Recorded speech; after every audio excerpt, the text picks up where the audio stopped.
Hi guys, bienvenidos. Soy su hermana, su amiga, la licenciada Priscila. Estamos en un escenario nuevo hoy, espero que se escuche porque es un día muy bonito, está muy refrescante. Yo dije, hace mucho calor, pero no afuera, así que vámonos para afuera.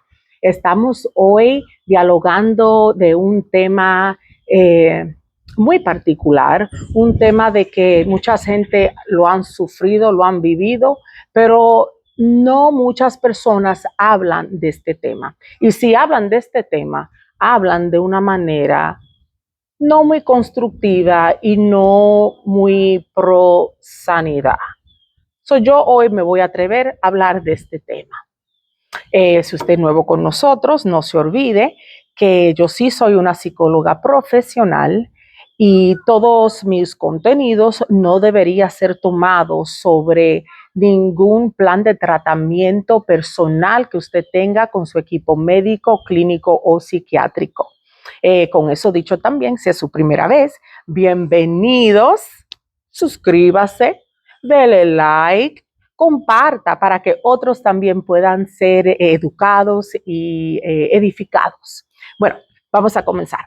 Hoy el tema es, en inglés, acuérdense que yo soy Spanglish, inglés y en español, pero trato de hacer mis contenidos mayormente en español para que todos nos podamos entender. Y si digo algo en inglés, yo trato de traducirlo ahí mismo para que todos nos entendamos. Con eso dicho, hoy vamos a hablar de faith-based traumas, de traumas basados en la fe. Esto es algo que lamentablemente afecta a muchas personas, no nada más en Latinoamérica, sino también global. Pero yo nada más te puedo hablar de lo que yo sé, que es de la fe cristiana. Pero yo soy cristiana, pentecostal, con rubio y todo. Pero ese es un contenido para otro día. Anyways, ¿qué es un trauma? Vamos a comenzar por esa línea. ¿Qué es un trauma? Un trauma es definido como una respuesta severa emocional a un evento traumático, un evento estresante, sumamente estresante. Eso es un trauma. Ahora, el faith-based trauma o el trauma basado en la fe es lo mismo, pero el evento estresante significante pasa dentro de un contexto religioso, un contexto de iglesia o un contexto espiritual, porque depende de la fe. Aquí no nada más vamos a hablar del cristianismo, aunque esa es mi experiencia, pero quiero informarles a todos que en el cristianismo no es el único lugar donde existen estas clases de traumas religiosos. Hay otros contextos del mundo del ocultismo, también no, si ustedes escuchan cosas raras, acuérdense que estoy en un parque y en el parque hay muchos animalitos que viven libre y lo vamos a dejar ser libre si acaso escuchan algo, pero vamos a seguir. En el contexto religioso, no es solamente en el cristianismo.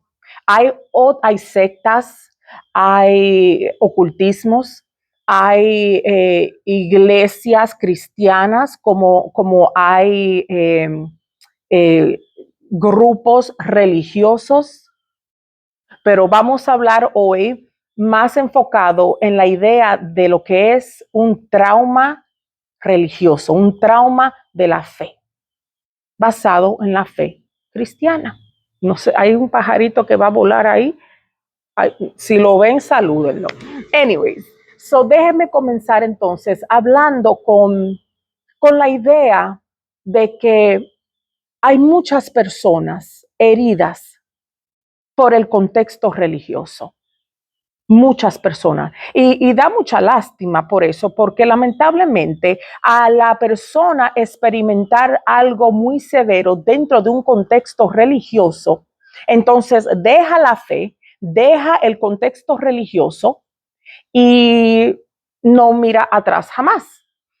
Hay sectas, hay religiones que son constituidas como religiones que hacen mucho daño, que ustedes tal vez han visto en las noticias grupos o sectas que dicen ser cristianos o dicen ser que sirven a Dios y hacen barbaridades, incluyendo a menores de edad y casan a niñas, porque lamentablemente, típicamente no se ve un niño casándose con una mujer. Es usualmente al revés, que somos niñas, hembras femeninas, casándose con hombres mayores. ¿Ok? Y nuevamente quiero recordarle que yo solamente no estoy hablando del mundo del cristianismo. Hay muchas sectas y muchas religiones o lugares llamados religiones que vienen extremadamente componidos con unas dogmas o unas doctrinas que lamentablemente sí causan daño. ¿Por qué? Se sabe que socialmente para un niño o una joven mayor de 16 años o menor de 16 años o menor de 18 años, dependiendo en qué país usted esté, en qué continente usted se encuentra, se sabe que hay reglas, hay leyes que protegen a esa población porque son todavía considerados menores de edad. O sea que hay lugares donde se están dando en casamiento niñas desde que se forman con su ciclo menstrual. Este tema yo lo voy a tirar así, que caiga donde caiga. Pero es la verdad. Hay lugares donde los padres dan el permiso para casar a niñas. Y a través de esa experiencia que esa niña vive, típicamente casado con un hombre más mayor, y no la primera, sino ella puede ser la segunda o la tercera esposa. ¿Qué cree que le pasa a esa persona mientras va creciendo en ese ámbito, en esa religión? Es muy triste, porque ya se sabe que un menor de edad está protegido por las leyes. Aún hay lugares culturalmente donde esto es permitido, porque es parte de la religión y la cultura, donde la religión y la cultura es lo mismo. Eso se ve mucho en los países asiáticos, como la India, por ejemplo. Y se da también aquí en los Estados Unidos. Se da. Hay un estado que es muy popular con este tipo de casamientos y este tipo de presentación al mundo, que está bien hacer esto, que la persona hoy en día está arrestado, el líder de esa secta del estado de Utah, está arrestado. Pero vamos a movernos un poco más acerca de la idea de tal vez algo que usted y yo hemos conocido un poco más, porque de verdad no se realiza mucho en el ámbito latino o hispano, la idea de el casamiento plural, o sea que un hombre casándose con 2, 3, 4 mujeres. Eso típicamente en nuestra cultura no se ve. Pero sí se ven otras cosas, como cuando te empujan a casarte con alguien, porque no es bueno que el hombre esté solo. Ok, no es bueno que el hombre esté solo, pero lo casan con una niña. ¿Me entienden? Ahora vamos a movernos de la idea ya de un menor de edad. Vamos ahora a pasar a otra cosa que puede ser considerado trauma basado en la fe. Y eso es personas heridas dentro de la iglesia. Y este contenido de hoy, yo me voy a enfocar más en esa parte porque solamente puedo hablar de lo que yo he vivido y de mi medio ambiente y de mis experiencias. Lamentablemente, en el mundo del cristianismo y más en el mundo pentecostal o evangélico, me atrevo a decirlo porque de ahí vengo, hay muchas personas que hoy en día no le sirven al Señor por causas de esos mismos traumas de su niñez. Traumas religiosos, traumas de personas que en algún tiempo le tiraban la Biblia en la cabeza. No literalmente, pero usaban la palabra para controlar. Usaban la palabra para dictar qué es aceptable y qué no es aceptable. Dogmas de hombre, doctrinas de hombre, y usando la palabra en contra de todo lo que esas personas que crearon esas doctrinas pensaban que era lo correcto. Lo correcto yo no sé. Yo nada más sé que yo conozco a un Dios de amor y un Dios de perdón. Por igual, si usted no ha visto mis otros contenidos, mi mamá y mi papá son cristianos, pentecostales, evangélicos y son pastores. Yo he sido hija de pastor toda mi vida. Toda mi vida. Y yo me crié en una época cuando todo era pecado. Usted me ve que yo soy una rubia de farmacia. Usted me ve mis uñas, ¿verdad? Pues había un tiempo donde eso era considerado un pecado y no un pecado chiquito, un pecado mayor, un pecado, oh my God, ya usted sabe. Dichosa yo que fui criada por dos padres que son conservadores, cristianos evangélicos, pentecostales conservadores. Mi papá todavía es pastor y mi mamá también. Y son conservadores. Mas, sin embargo, hoy en día, usted ve como yo me veo. Yo también soy una cristiana conservadora. Pero la idea de ser conservador, la gente lo atribuye literalmente al vestir, a la apariencia exterior. Pero no relacionan la idea de ser un cristiano conservador con el modo de vida, que en sí, realmente, la idea de ser un cristiano conservador proviene del interior, de cómo tú vives tu vida, qué tú haces, qué tú no haces, a dónde tú vas, a dónde tú no vas, por qué tú participas en ciertas cosas y por qué tú no participas en ciertas cosas. Por una convicción cristiana, con unas normas cristianas bíblicas. Pero en ningún lado se sobresalta esa idea de ser un cristiano conservador fuera de la apariencia física. A causa de eso nada más, hay un sinnúmero de personas que hoy en día no le sirven al Señor. Porque la idea de hoy es el trauma basado en la fe. Pero el trauma basado en la fe no es diferente a un trauma de otro índole fuera de un contexto religioso. La idea de un trauma es un trauma. Usted se imagina siendo criado en una opresión donde todo lo que usted hace es juzgado. Eso es muy grande.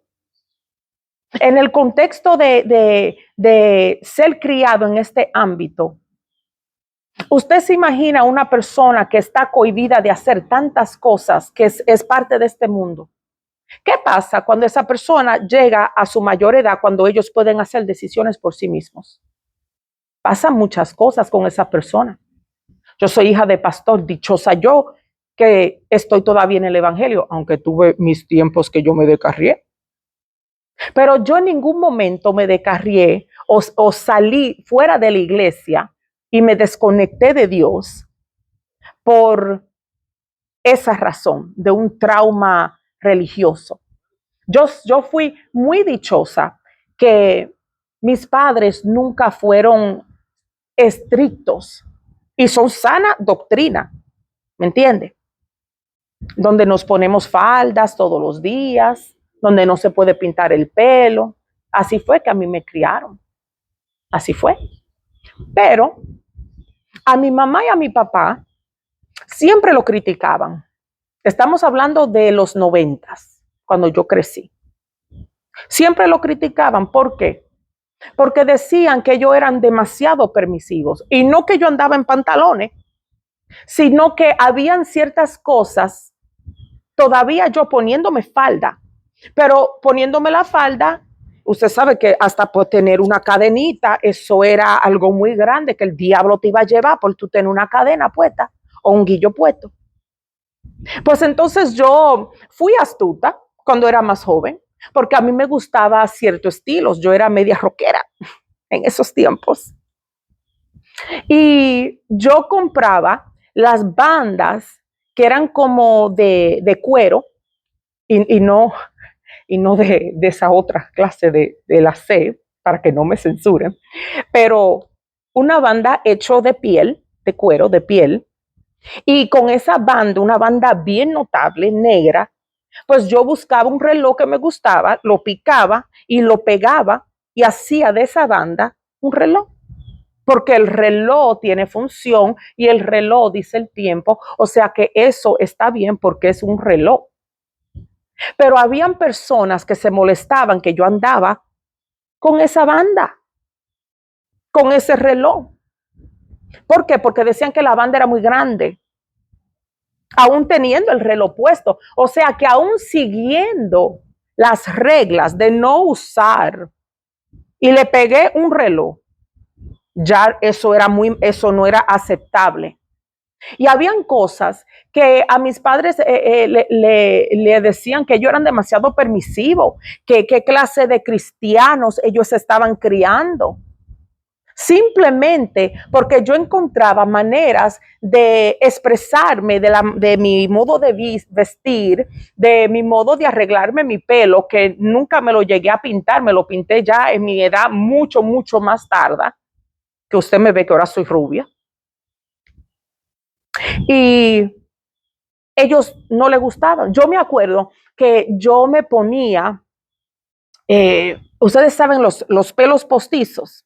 Pues yo compraba pelos postizos de diferente color, vendían moñas, vendían que tú te hacías un moño o un bun, un moño, y te lo ponías así, con diferentes colores que parecía tu pelo mezclado con tu propio pelo, pero de diferentes colores. Pues yo decía, yo no me estoy pintando el pelo, es solamente un accesorio, y me lo ponía. Y como yo encontraba loopholes, encontraba maneras para buscarle la vuelta, para yo poderme expresar como la joven que yo era, buscando mi identidad. Ustedes saben que la juventud le gusta tratar las cosas diferentes, lo que está en la moda, o no quieren seguir lo que está en la moda, quieren ser diferentes y hacer cosas diferentes. Pues yo encontré esa manera de hacerme mi pelo y no me lo pintaba. Yo simplemente me ponía una moña de color, me ponía un bun de color, me clipeaba diferentes colores en mi pelo, pero eso no estaba bien con el pueblo de Dios. Y mis padres, siendo pastores, ellos no que hacían excusas o asesión de personas porque yo era su hija, sino que ellos siempre entendían la diferencia entre una doctrina de hombre a lo que realmente dice la Biblia. Hoy en día, yo le doy muchas gracias a Dios por mis padres. Muchas gracias a Dios por mis padres, porque ellos siempre me enseñaron que la relación con Dios es primero. No tiene que ver con lo que diga el hombre, lo que dicta el hombre, es lo que diga Dios.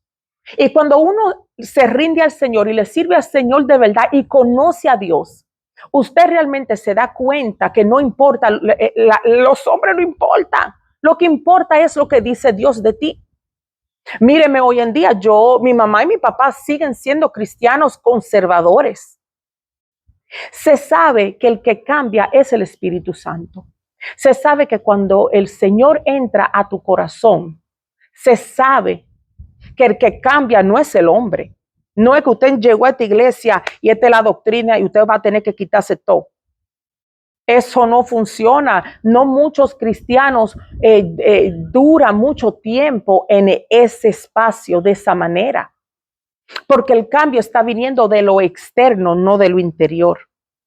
Lo que estoy diciendo es que el trato de tú a tú, el trato personal íntimo entre el Espíritu Santo y tú, solamente lo conoce el Espíritu Santo y tú. Porque Dios y el Espíritu Santo me hizo saber que para mí esto no iba a ser una opción. Aretes no. Y yo sentí de parte de Dios que aretes no.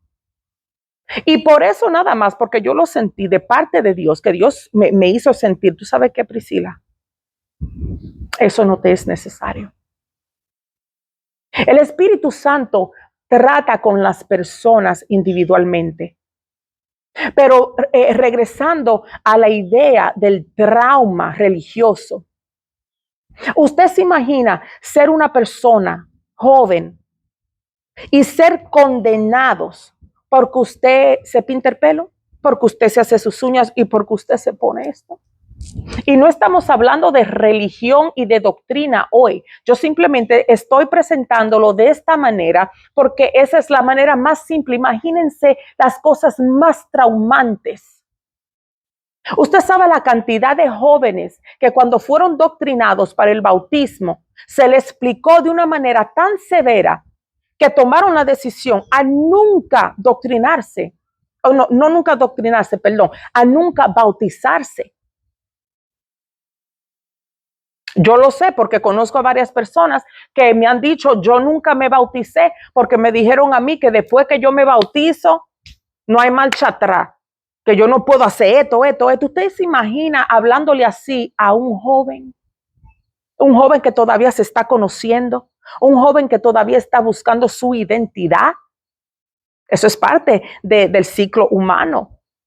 De bebé a joven, adolescencia, juventud, juventud adulta, adultos y ya medio año. En inglés me lo sé un poquito mejor, pero se lo explico así para que nos entendamos.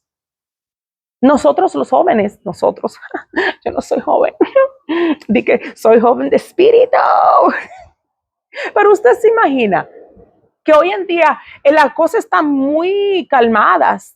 Aunque hay gente todavía que le tira muy duro a la doctrina en términos de arreglo personal. Yo hablo de eso en mi libro. Alma y cuerpo, una jornada de sanidad interior y exterior, se llama el libro. En inglés es Body and Soul, A Journey of Inner and Outer Healing. Yo hablo de ese tema y doy mi testimonio. Le invito a comprarlo para que conozcan un poco más de mí, a ver si Dios también puede ayudarlos a transformar sus vidas también. Bueno, pero usted se imagina que esa idea de esa juventud buscando su identidad, usted sabe el miedo que le van a coger a Cristo, el miedo que ellos no quieren y se sienten obligados. ¿Por qué? Porque sus padres lo obligan. Yo me acuerdo una vez que yo diría como 15 años. Y mi mamá y yo nos sentamos, yo me senté con ella, yo le dije, mami, yo no quiero ir más a la iglesia. No me acuerdo porque lo dije con lágrimas. Yo había pasado un momento muy difícil con una amiga dentro de la iglesia que llegó a decir que yo iba a la iglesia sin panties. Sí, lo dije. Comenzó a regar en la iglesia que la hija del pastor iba a la iglesia sin panties. Y le digo esto. Yo me acuerdo que ella comenzó a decir eso porque yo le estaba enseñando a ella de fajas que yo me ponía. Yo soy dominicana y puertorriqueña, yo no sé de usted, pero a mí se me crió poniéndome faja. ¿Usted me entiende? Entonces, cuando yo me ponía la faja, ustedes saben que hay fajas que vienen ya con panties, ya adentro en la costura de la faja. Pero ella decidió tornar eso a decirle al mundo que la hija del pastor va a la iglesia sin panties. Y yo con 15 años, casi 16 años. Eso era una vergüenza muy grande para mí. Yo nunca le cogí odio a mi mamá o a mi papá. Yo nunca le cogí como una repugnación al evangelio por causa de cómo a mí se me fue criada. Hubo momentos que a mí no me gustaba la idea de la iglesia, el concepto de ser cristiano, por la manera de que gente dentro de la iglesia me lastimaron a mí. Y ni decir las cosas que le ocurrieron a mi mamá y mi papá como pastores. Como hija de pastor, yo sé que aquellos que vienen de familias ministeriales, yo sé que ustedes me entienden. Y aquellos que me pueden entender y empatizar con lo que yo le estoy diciendo, de la presión que reciben no solamente los hijos de pastores, sino también la juventud dentro de la iglesia. Hay que permitir que la persona sea cambiada por el Espíritu Santo. Porque lo que estamos haciendo es creando lo que hoy existe, que es una generación de cristianos traumados. Cristianos traumados simplemente por la razón del vestimento y del pelo y del cuidado personal, del arreglo personal. Me voy voy a dejar ese pedacito ahí de unos traumas cristianos o faith-based traumas. Vamos a pasar a otra parte que ha afectado a muchas personas, que es cuando uno peca dentro de la iglesia y usted tal vez es un líder, un pastor o un hermano de la iglesia cristiano, que todo el mundo sabe que usted es un cristiano, y no estamos hablando de doctrina en términos de cristiano conservador versus un cristiano liberal, así como yo, físicamente de su arreglo personal. Estoy hablando del mundo del cristianismo. Se sabe que hay ciertas reglas que existen que las personas, sabemos, ahí están los 10 mandamientos. Y uno de las caídas más grandes que se puede experimentar dentro de la iglesia es una caída sexual. Pero tenemos que entender que la iglesia, en vez de dar amor, en vez de levantar, en vez de ayudar, ¿qué ha pasado con todas estas personas? Le riegan en la iglesia entera todo lo que ellos hicieron. Algo que debería de ser algo muy privado, que si una persona va donde ti, que usted es un líder y te dice a ti, yo he pecado, yo he caído, yo tuve relaciones fuera de mi matrimonio y fui infiel, o yo tuve relaciones fuera del matrimonio, no casado, fornicar. No es para que la iglesia entera lo sepa. Líder, pastor que me escucha hoy, hermano, hermana que me escucha hoy. Mire la viga de sus ojos. Piense usted cómo usted se sentiría si eso le pasara a usted. La vergüenza de todo. Eso es un trauma muy grande que lamentablemente ha empujado a muchas personas fuera de la iglesia por la vergüenza y por el maltrato que se le da a una persona cuando cae sexualmente dentro de la iglesia. Eso es un trauma muy severo.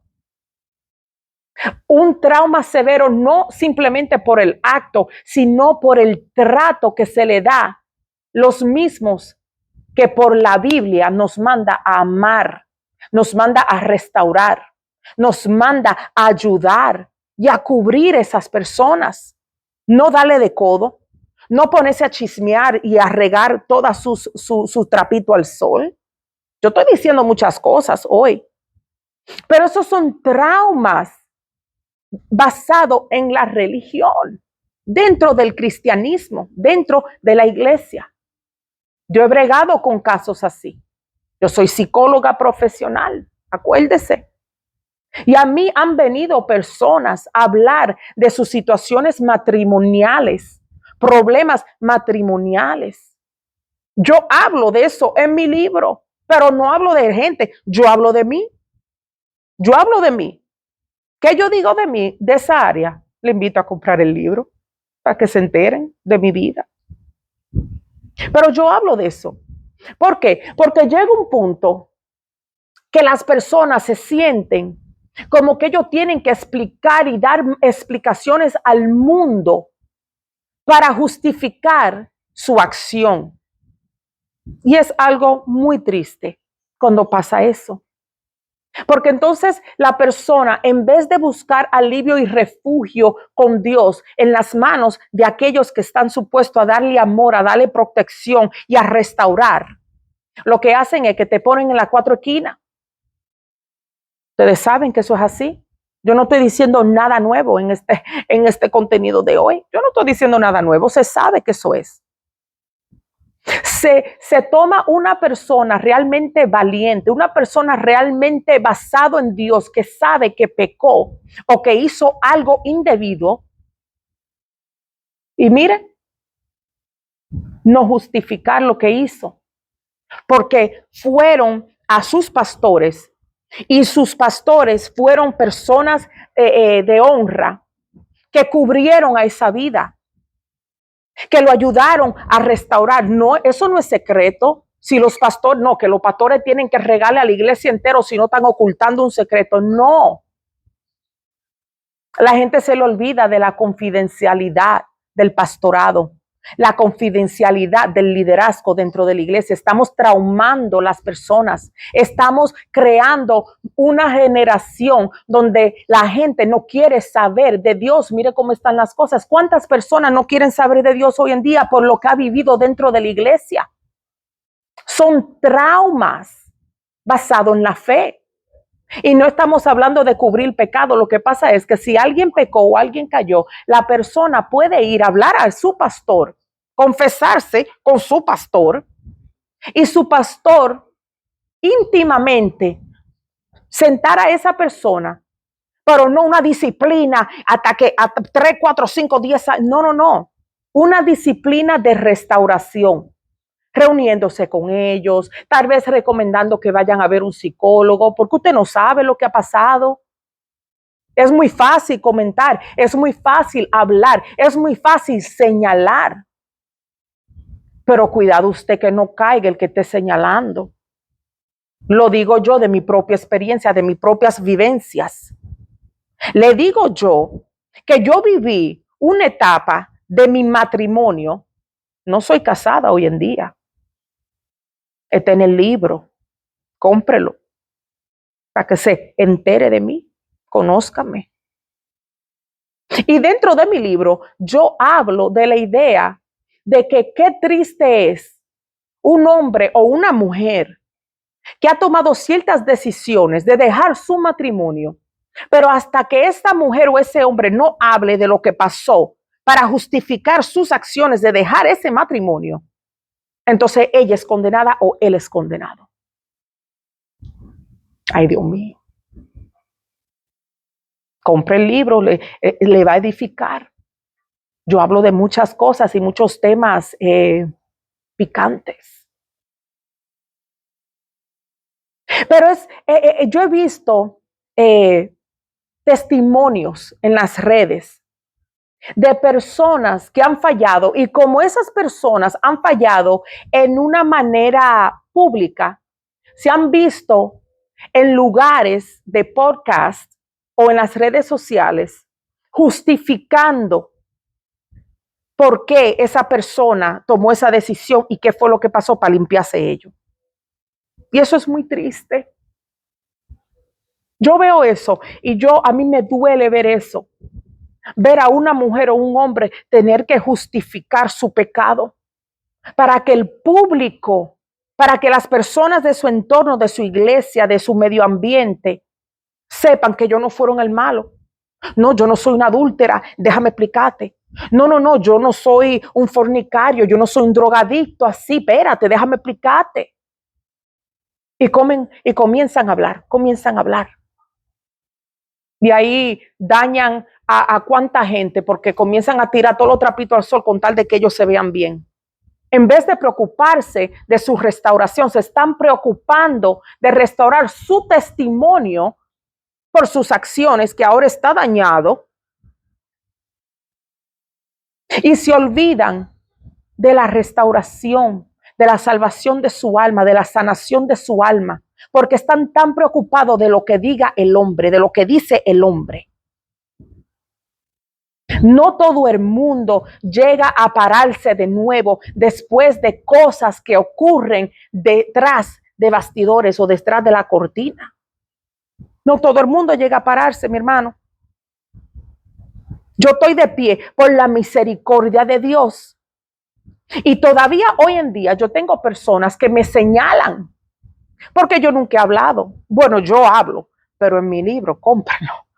Porque yo hablo, pero yo explico cosas que coordinan con lo que yo le estoy diciendo hoy. Yo no puedo hablar de otros traumas. Yo no puedo hablar de diferentes cosas que yo no he vivido. Si yo voy a testificar de lo que yo he presenciado, de lo que yo he visto, de lo que yo he vivido, de lo que yo he visto siendo hija de pastora. Yo puedo hablar de eso. Yo puedo hablar de cómo el hombre señala y empuja fuera de la iglesia. Pero también yo puedo hablar de cómo Dios restaura, de cómo Dios libera, de cómo Dios hace nuevo. Yo fui muy dichosa de que a mí no me importó lo que la gente diga de mí. A mí no me importó. ¿Por qué? Porque yo sé mi realidad, yo sé lo que yo viví, yo sé lo que yo pasé. Así que, ¿quién es usted para juzgarme a mí? Santiago 4. Yo lo he dicho en otro contenido. ¿Quién es usted para juzgar?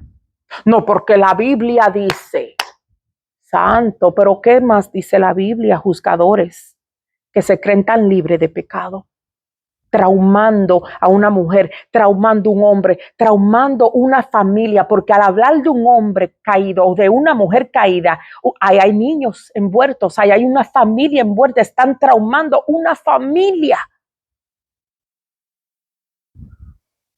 Sin compasión, en vez de enseñar el amor de Dios.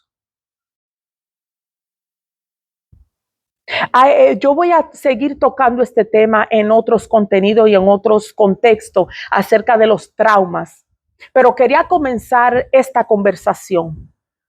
Quería comenzarla de esta manera, porque de verdad hay muchas cosas que se puede decir de los traumas, faith-based traumas, traumas basados en la fe, basados dentro de la iglesia. Hay tantas historias que yo le puedo contar y yo estoy segura que usted que me está escuchando en este momento, yo sé que usted también puede pensar de varias cosas que usted puede compartir. Y comparte, escriba, deje su comentario, suscríbase y también dele like y también pásela a otras personas que tal vez este contenido le edifique o le explique algo o le enseñe algo o se sientan restaurados por lo que yo estoy diciendo. Porque el amor de Dios cubre multitud de pecados. ¿Qué es lo que estamos enseñando a la iglesia? Traumando a los cristianos. Dejen de traumar. Es más, le digo, yo fui señalada desde muy joven como consejera. Por eso yo decidí hacer de mi llamado mi carrera. Yo decidí ir a la universidad y prepararme secularmente como terapeuta. Soy licenciada terapeuta. Brego con traumas severos de salud mental y brego con drogadicción también. Familias, matrimonios, individuos. Y una de las razones por la cual yo decidí no solamente quedarme en el ámbito cristiano, teológico, que yo decidí realmente prepararme en la psicología y en la terapia y hacer mis especialidad, fue por lo mismo que yo estoy hablando. Porque siendo hija de pastor, viendo y escuchando tantos problemas dentro de la iglesia y nadie se atreve a ir a un psicólogo, prefieren ir a un pastor. Y no es que es malo ir al pastor. Comience con su pastor porque su espíritu lo necesita, su alma necesita una nutrición pastoral, un apoyo pastoral, pero de un líder, de un pastor que esté realmente para la restauración y no para condenar. Esa es la diferencia. No todos somos dichosos de tener pastores que están pro restauración. Hay muchos que todavía están pro condena. Y yo decidí prepararme mejor en mi llamado, porque necesitamos más psicólogos, más terapeutas, que no solamente estamos preparados con la Biblia, pero también preparados con el libro de diagnósticos, que podemos realmente ayudar en esa parte psicológica. Porque si usted me dice a mí que usted pasó una vergüenza, un trauma religioso y que solamente hablar con el pastor, que tal vez le ayude o no le ayude, es lo único que usted necesita, no siempre es el caso. Hay muchas personas que necesitan una intervención un poco más que una charla pastoral. No estoy diciendo que hablar con el pastor o con los líderes de su iglesia es malo. Yo no estoy diciendo eso. Mis padres son pastores. Es muy importante tener la ayuda espiritual. Pero si usted como líder o pastor ve que hay una oveja herida a un punto de que sus sesiones de consejería pastoral no son suficientes, ¿cuál es el miedo de referir a esa vida a un psicólogo o un psicólogo cristiano? Hola, mi nombre es Priscila y soy una terapeuta licenciada psicóloga cristiana. Aquí no estamos hablando de libertinaje, aquí no estamos hablando de aceptar pecados, que eso no es nada. No, estamos hablando de una caída, estamos hablando de algo que le pasó a un ser humano dentro de la iglesia, donde la misma iglesia que estaba supuesta a cubrirlo y restaurarlo, le dio de codo, lo pisoteó más de lo que estaban, creó un trauma en sus vidas, en su familia. Y ahora andan por el mundo buscando alivio, bebiendo, metiéndose droga, acostándose con todos los hombres, con todas las mujeres. Porque dicen, pero si es así en la iglesia, ¿qué yo hago en la iglesia? Vamos a hacer más conciencia, mi gente. Vamos a seguir hablando del tema real de lo que es un trauma basado en la fe. Vamos a seguir hablando de las personas que hoy son cristianos del pasado, que ya no son cristianos, que están descarriados por causa de esos traumas, por causa de eso. Y hoy en día están hablando en las redes y diciendo y regándole a todo el mundo qué malo es el cristianismo y que en la iglesia son unos hipócritas y le tienen un odio al amor de Dios. Porque humanos con su doctrina, con su dogma y con su pensar, lo toman como por cierto, cuando son simplemente opiniones. Yo no le puedo decir mucho, porque hay más contenido que yo voy a hacer acerca de este tema.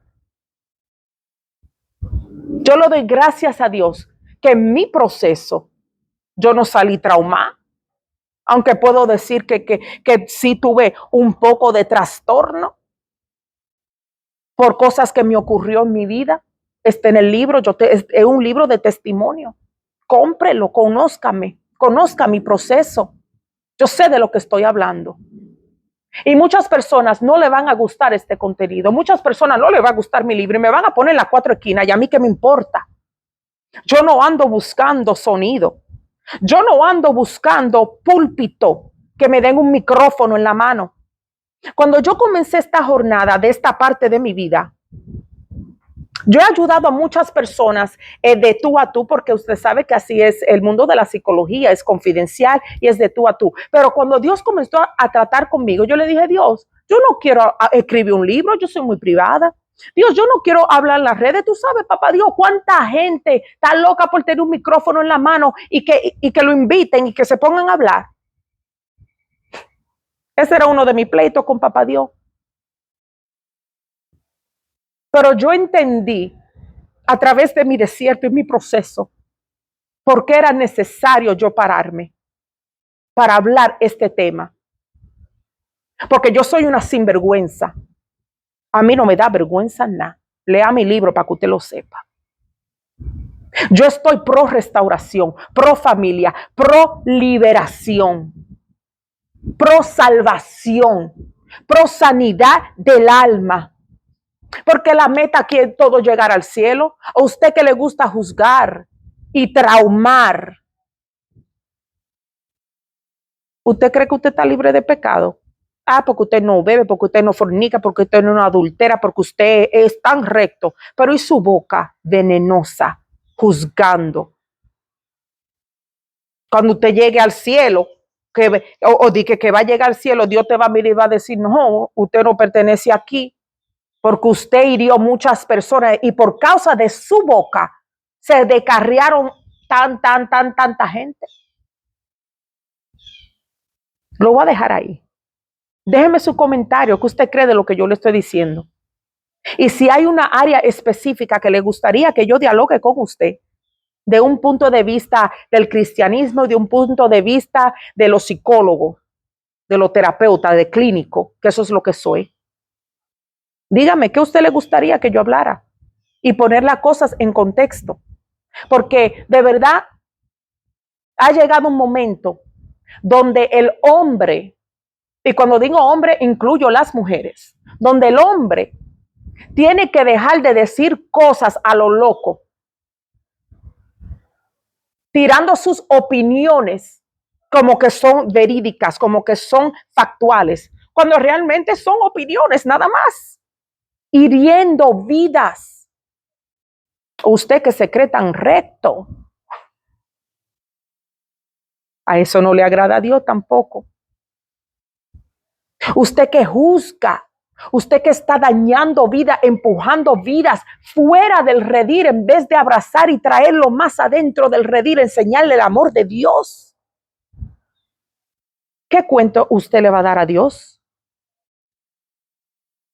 Cuando por su boca se han descarriado cuántas personas, y no nada más líderes, hermanos de la iglesia también, dañando vidas, dañando. Le doy gracias a ustedes por este momento conmigo. Vamos a seguir hablando. Déjenme sus comentarios. ¿Qué tema usted quiere que yo hable? ¿Qué le gustaría que yo dialogue? ¿Qué le gustaría que yo diga? Porque aquí vamos a poner las cosas en contexto, de una manera espiritual, de una manera de la Biblia, del cristianismo y de una manera clínica, con pruebas psicológicas. Porque el que cree que yo siempre mando a la gente a googlear, ¿usted sabe por qué? Porque muchas veces prefieren creerle al Google que a una persona que le esté hablando de parte de Dios, por mi apariencia, por mi testimonio. Porque el que sabe mi testimonio y el que ha leído mi libro sabe exactamente de lo que estoy hablando. Otra loca más. Otra loca más. Sí, otra loca más que está cansada de personas que hieren almas y vidas y le empujan fuera del redil. Es tiempo ya que nosotros los cristianos dejemos de hacer eso y comencemos a abrazar las vidas y enseñarle el amor de Dios. No estamos diciendo vamos a pasar mano, aquí no estamos hablando de eso, pero estamos hablando de la restauración para que esa vida sea salva. Esa es mi meta. Ayudar a otros a sanar su vida interior y exterior, incluyendo a líderes, a pastores. Yo he bregado con unos cuantos. Y le doy gracias al Señor que me ha dado ese don y ese llamado.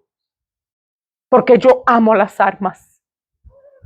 Y yo creo en la restauración. Y yo sé cuál es mi propósito y por qué yo estoy sentada aquí, fuera de mi voluntad. Porque yo no me gusta esto. A mí me gusta más íntimo. No me gusta.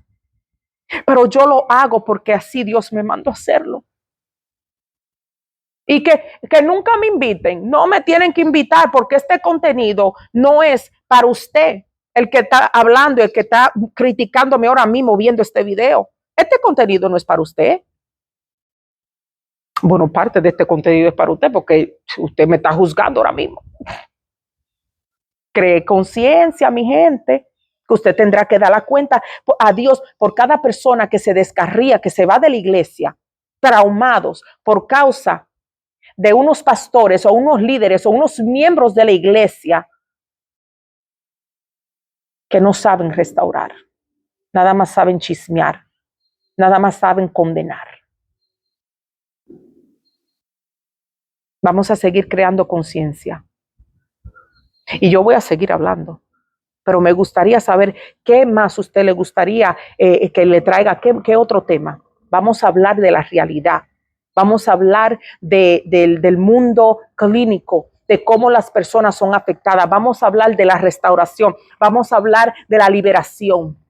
Yo me tuve que liberar también. Está en el libro. Ya usted sabe. Gracias por estar aquí. Le agradezco su tiempo. Yo oro por todas las personas que ven mi contenido. Y espero que sea de edificación a su vida. Y espero que aún aquellos que me están juzgando en este mismo momento, que Dios lo toque y que creen conciencia de lo que yo estoy hablando. Porque es tiempo de restaurar y no es tiempo de señalar. Cristo viene, mi gente. Yo estoy para salvarme. Y si para salvarme yo tengo que hacer la voluntad de Dios, hacer algo que no quiero hacer, como estar exponida escribiendo un libro y hablando por las redes. Si eso es lo que Dios quiere que yo haga a este punto de mi vida, ese es mi propósito. Yo no le voy a correr a mi llamado y a mi propósito. Yo voy a hacer lo que Dios me ha mandado a hacer. Y Dios me ha dado la valentía para hacerlo. Yo soy una mujer sin vergüenza. Pero por el que dirán, yo siempre he sido no secreta. Yo siempre he sido más cohibida. Por eso mismo, porque yo sé cómo es estar dentro de la iglesia y que la gente son brutales, no perdonan. Pero que a mí no me importa, o sea, a mí no me perdona la gente. A mí lo que me importa es que Dios me perdone. A mí lo que me importa es que Dios me restaure y que yo pueda hacer la asignación por la cual yo he sido llamada. Los quiero mucho. Muchas bendiciones. Y hablamos. Seguimos en el canal. Alma mía, sígame, suscríbase, comparta y seguimos. Muchas bendiciones. Bye.